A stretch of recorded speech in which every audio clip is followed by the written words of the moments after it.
Welcome back to Revent Builds Behind the Build, episode 19. And this past week, demo has continued at the crown jewel of Zilker. We are literally ripping the roof off of our West Austin remodel and addition. And over at the $1 Million Pool, the project that keeps on giving, we've had some setbacks. That's to be expected, but let's get into the details. The crown jewel of Zilker. So as of now, we have our wooden forms up that make up the perimeter of our foundation. We've brought in our fill dirt, and then the guys, they dug the perimeter grade beams, which remember are those portions of the foundation that are deeper to add stability and to tie the whole foundation together. They've dug the perimeter grade beams. Now, what's up next? When you're in the city of Austin and a lot of other cities with heavy codes, what you have to make sure of is that your foundation is conforming to your approved plan. So the next step is we have to get a form survey from the survey company where they come out and they measure the distance between our side setbacks, the areas that we can't build in, and where our new foundation is. Also front setbacks, any easements, power lines, all things of that nature. We make sure that it's exactly where we're showing it on the approved plans before we move forward. But in the meantime, we're gonna get all of our plumbing in. Any plumbing that is inside or underneath our concrete foundation, we call that plumbing rough. So all of our main drain and trunk lines have to be inside or underneath the slab. So the plumber's gonna get all of those in. And then our foundation contractors are gonna come back and they're gonna dig out the interior grade beams for those portions that are those hash mark patterns throughout the slab. Then the next step after that, we're gonna get all of our plastic poly in that keeps moisture from coming from the dirt up to our foundation. Then we're gonna get our rebar in, and then we're gonna be ready to pour. Over at our West Austin remodel and addition, our framing is largely done for the addition portion.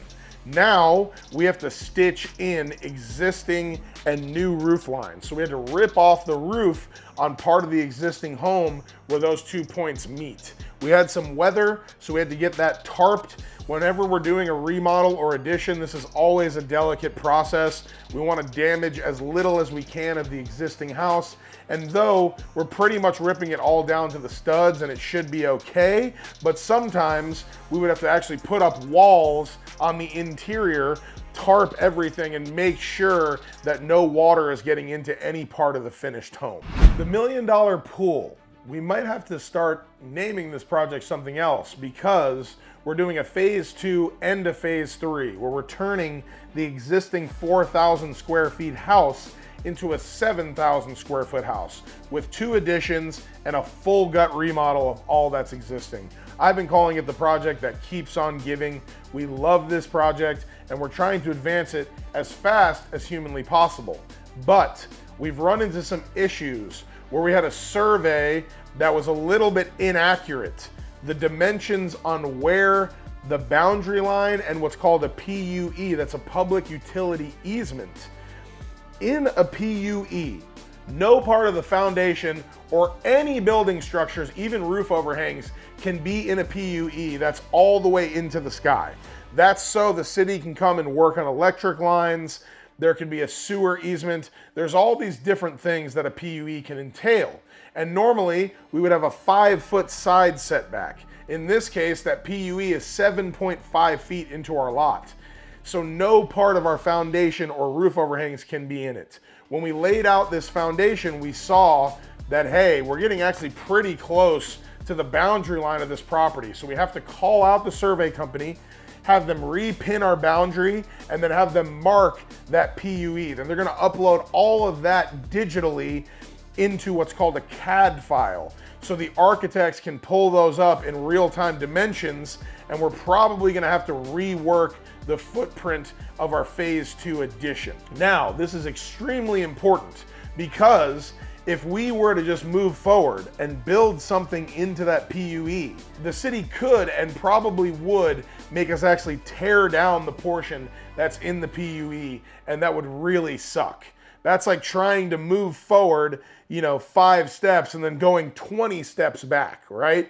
So it's better that we just halt everything right now, get all of that lined out exactly, figured out, and then get back to it when we know exactly where to be. Okay, so I've mentioned this a few times. The office that we're in, we share the building with Sprout Realty. We both own equity in this building.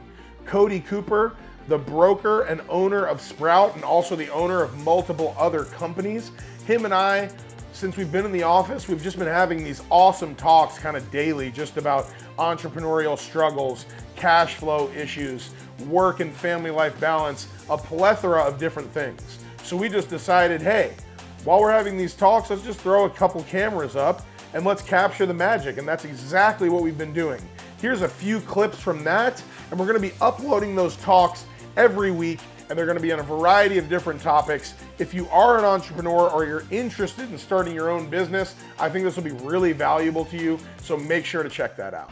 I mean, for us, the market's been slow, as it has been for everyone else, and in the construction space, same thing. And even new construction, you're seeing it with like the big production home builders, because they're offering these ridiculous incentives on rates and stuff to the agents and all that.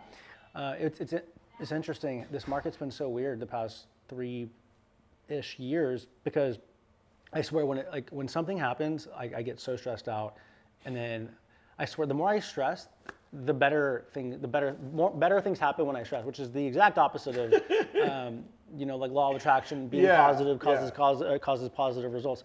But like the first thing was COVID, and I was sitting on this. We had a couch here at one point before we remodeled, and it was like, and I was just sitting there like this, like all slunched over, because they were like, oh, we're going to be going into a 2-week shutdown or whatever, and I was like, it's over. I was like, we're done. Like, what people are going to be buying houses? I remember thinking the same thing. I was like, who the f is going to be remodeling? I was like, we're done. We're giving up. Everyone's done. Get out of my office. It's no more. Shutting the doors.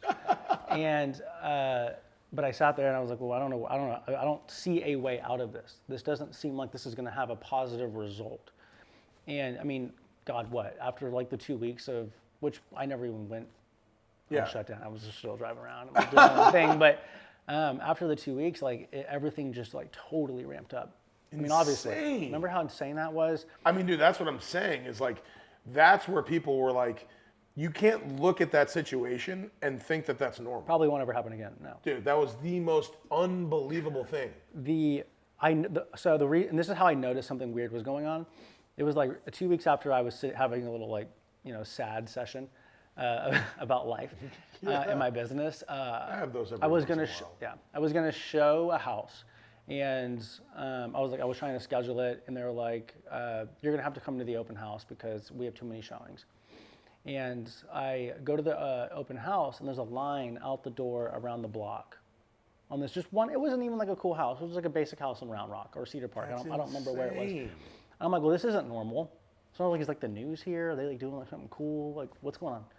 And it was just all these people wanted to see this house. And then it was on the news.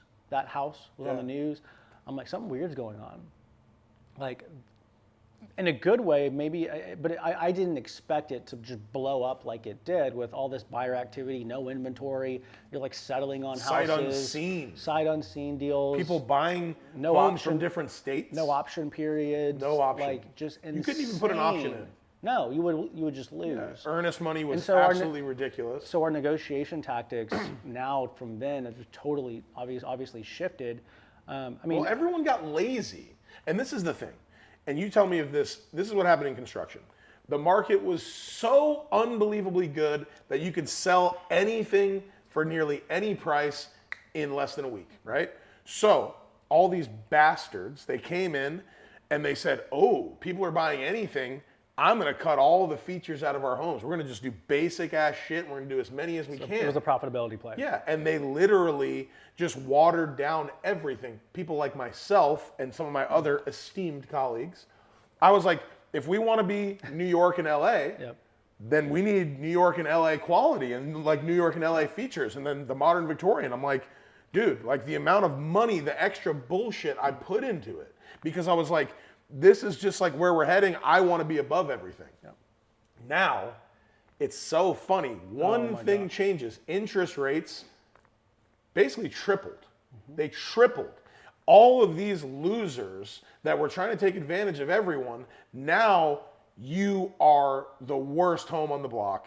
Your can't features sell are trash, your quality's horrible, you have nothing. You bought a basic ass lot, you overdid it, and they're all paying the price. And honestly, I have very little sympathy for those types. What sucks is the really, really good people, all of these other homes are pulling everything down. And by the grace of God, I've managed to, like, we've gone on a buying spree recently. That's the only good thing in this market right now. Yep.